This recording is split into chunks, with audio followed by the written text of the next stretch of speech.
Здравствуйте, наши дорогие! Всем привет! С вами канал На Позитиве и родные сестры из Одессы Виктория и Ирина. Мы сейчас временно проживаем в Люблине в Польше и немножко познакомим вас и себя ближе с этой страной. Мы вам уже показали, как живут в Польше в частных домах, как живут в домах старого жилого фонда. А сейчас мы подумали и решили, что пора уже показать, как живут в новостроях в Польше. И как всегда, в Польше живут хорошо. Идем смотреть.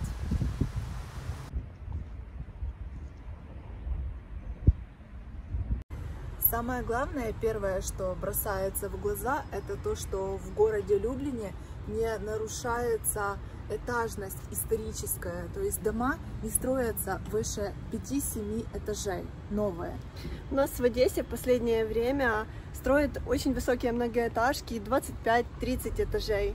И из-за этого нарушается вид города. Многие жители, которые давно покупали квартиры в 10-этажных домах с видом на море, море уже, к сожалению, видеть не могут. А в Люблине все так сдержанно, по-европейски. Идем смотреть. Большинство жилых комплексов закрыты кодом на входе, поэтому кто-нибудь сюда не попадет. Это очень удобно. Дети могут выходить гулять спокойно на улице, и ты не переживаешь за безопасность своей квартиры.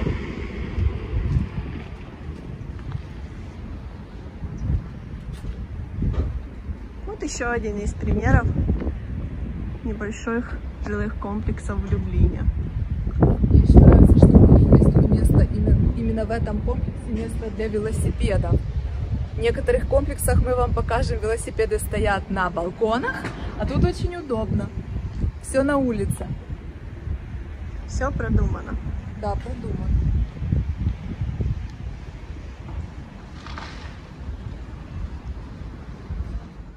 Люблин – 9-й по величине город в Польше, и в нем очень востребована недвижимость. Если вы спросите почему, то мы вам с легкостью ответим на этот вопрос. Во-первых, Люблин – это студенческий город, и в него съезжаются сотни студентов из всего мира. Поэтому жилье, конечно же, здесь пользуется популярностью и для того, чтобы сдавать в аренду, и для покупки. Как мы сказали, в Люблин съезжается не только много студентов, а еще и много трудовых мигрантов и просто желающих жить, учиться и работать в Польше, потому что Люблин для проживания один из самых комфортных городов в Польше. Экономика этого региона Польши носит стабильный характер, поэтому многие инвесторы хотят приобрести квартиру именно в Люблине, для того, чтобы вложить и приумножить свои инвестиции. Цены на недвижимость в Люблине значительно ниже, чем в других более больших городах, например, Варшава или Гданск, но тем не менее их нельзя отнести к низкому сегменту, потому что Люблин комфортный город и очень востребованный. В большинстве жилых комплексов на первом этаже размещаются офисные помещения, магазины, косметологические салоны и парикмахерские. Все точно так же, как во всем мире и в частности у нас в Одессе и в целом в Украине. На первых этажах можно увидеть и бюро подорожей, косметологические салоны, и пиццерии, и рестораны. Ну, все как у всех. Это очень удобно и комфортно.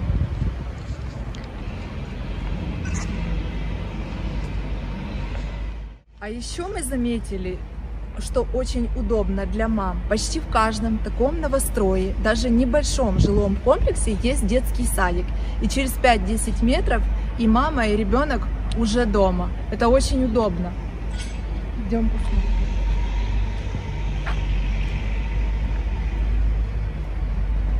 Во многих жилых комплексах такое есть. У нас в Одессе тоже часто на первом этаже в жилых комплексах есть детский сад. Вот здесь как раз детки сейчас кушают.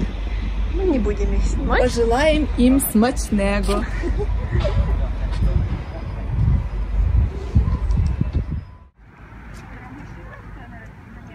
Смотрите на этот удивительный паровозик.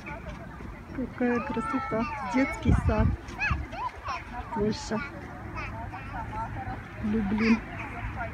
В Люблине, как и во всей Польше, пользуются спросом небольшие по площади квартиры. Стоимость квартиры зависит от расположения дома и от индивидуальных характеристик жилья, таких как место расположения, балкон, вид из окон. Все как в других странах, в том числе и у нас в Украине.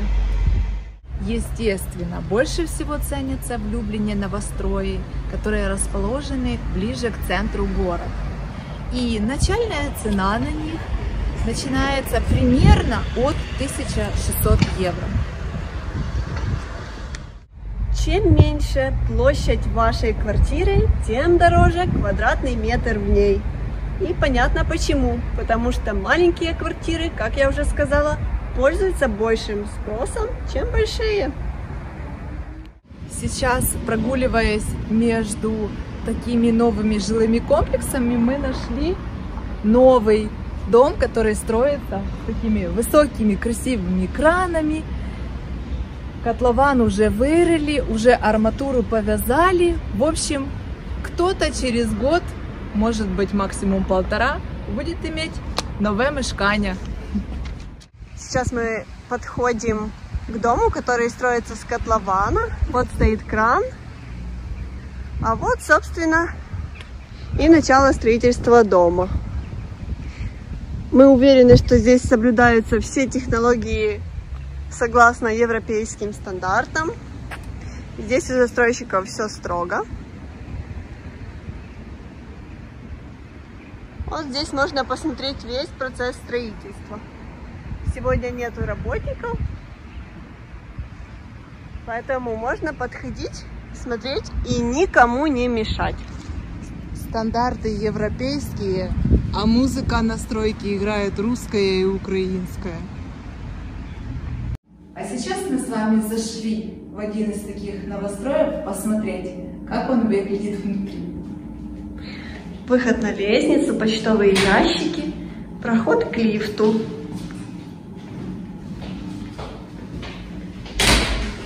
Вызывай Ирина лифт.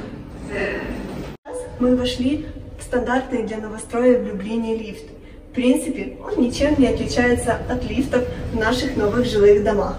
Единственным различием является то, что в Польше отсчет этажности не идет с первого этажа, а идет с нулевого. То есть, если вы хотите подняться на второй этаж, вам нужно нажать 1. Лестничные клетки чистые, красивые, новые. Все как в новострое. Не во всех новостроях чистые у нас. Часто застройщики пренебрегают этим. Ну так у нас в Одессе. Здесь все хорошо.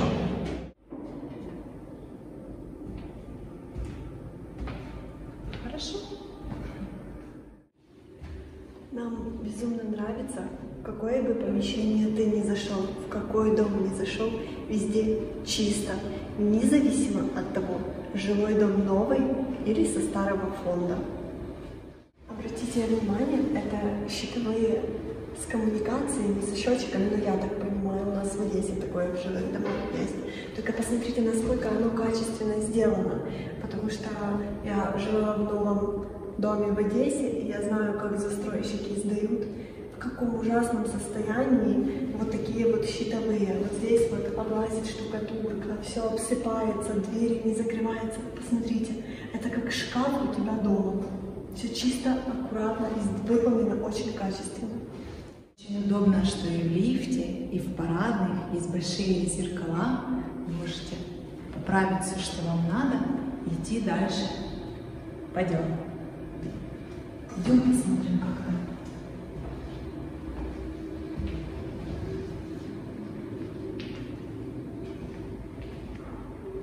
Вот так выглядит парадная. А сейчас мы вам покажем стандартный паркинг в новострое в Польше. Проходи, Ирина.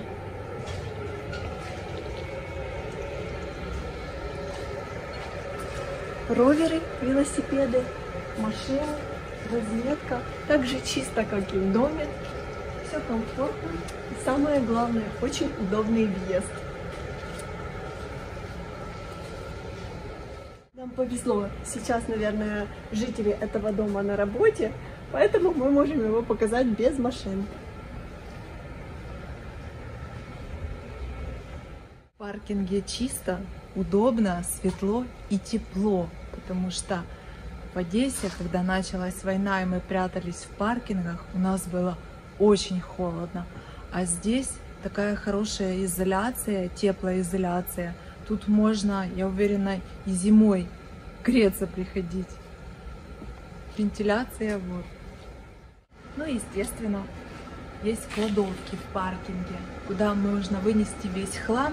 Ну, мы подразумеваем, что это чьи-то кладовки. Не хранить их на красивом балконе, а хранить в кладовке в паркинге.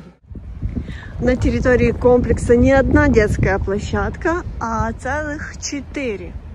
Поэтому всем детям из прилегающих домов можно поиграть.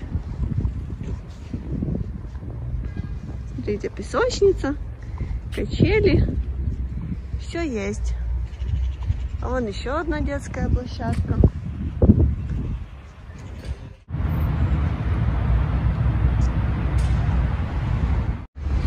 Если вы решили купить мешкання в Польше, и вы не являетесь гражданином этой страны, то вам, кроме денег, больше ничего не потребуется. Купить квартиру вы можете без разрешительных документов и свободно. Но, конечно же, из этого правила есть исключение. Если квартира будет в доме, который находится в приграничных зонах, вам понадобится получить разрешение от Министерства внутренних дел Республики Польша. Есть еще одно исключение из правил. Если вы хотите приобрести частный дом или участок, который больше 1 гектара, то вам тоже потребуется разрешение от Министерства внутренних дел. Поэтому лучше покупать квартиру. Тогда все легко, просто и быстро. Вот так вот копите деньги на квартиру в Польше. Идем смотреть дальше.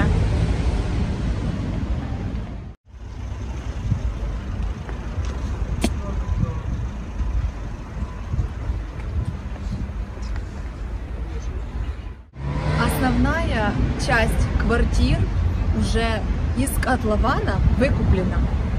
Квартиры в Польше разлетаются, потому что пользуются очень большим спросом, и плюс ко всему банки дают кредиты на новые квартиры гораздо охотнее, чем на вторичное жилье.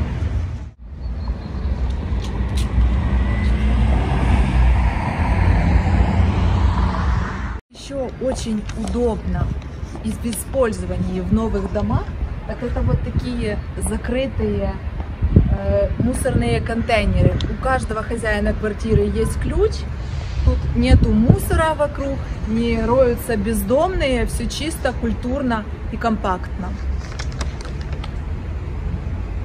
Если вы вдруг подумали, что покупка недвижимости в Польше как-то вам поможет с легализацией, то вы ошибаетесь. Покупка недвижимости к легализации не имеет никакого отношения. В данном ролике мы не будем углубляться в польское законодательство и задаваться вопросами покупки недвижимости, искать на них ответы. Мы вам просто покажем, как выглядят новострои в Польше, а именно в Люблине.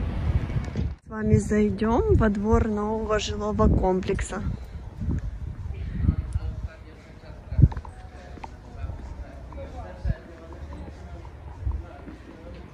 На территории есть магазинчики, есть салоны красоты.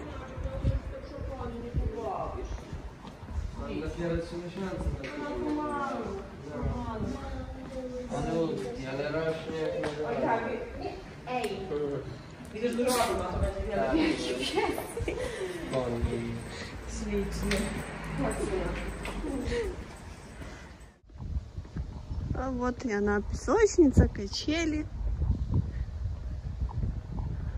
Маленькая. Этот комплекс где-то из 6 домов, да?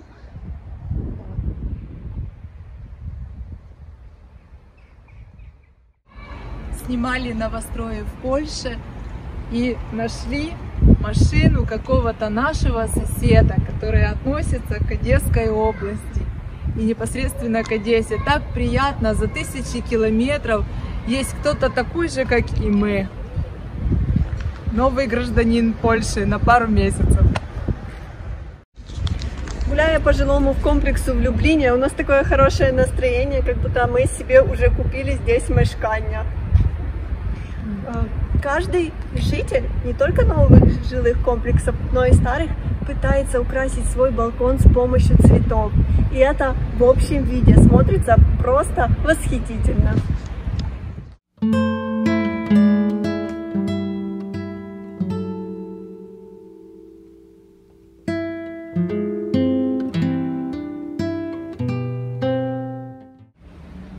На территории этого новостроя на первом этаже даже есть спортзал, в котором сейчас занимаются люди. Достаточно большой. Фонарики новые. Территория облагорожена. Сейчас вам покажем, как выглядит постройка новостроя в Польше. Смотрите, краны. Она ничем не отличается от нашей. Все закрыто. Мы не будем заходить, чтобы не нарушать правила безопасности.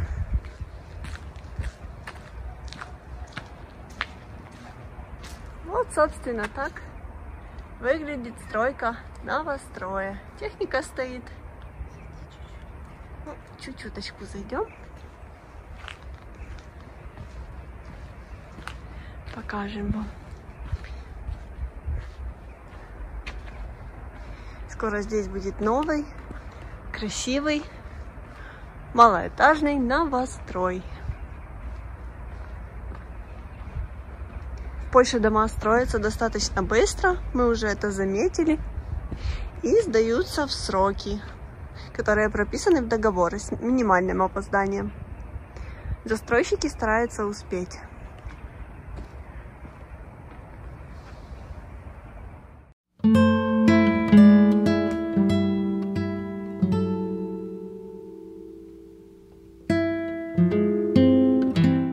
Сегодня мы вам показали некоторые виды новостроев в Польше.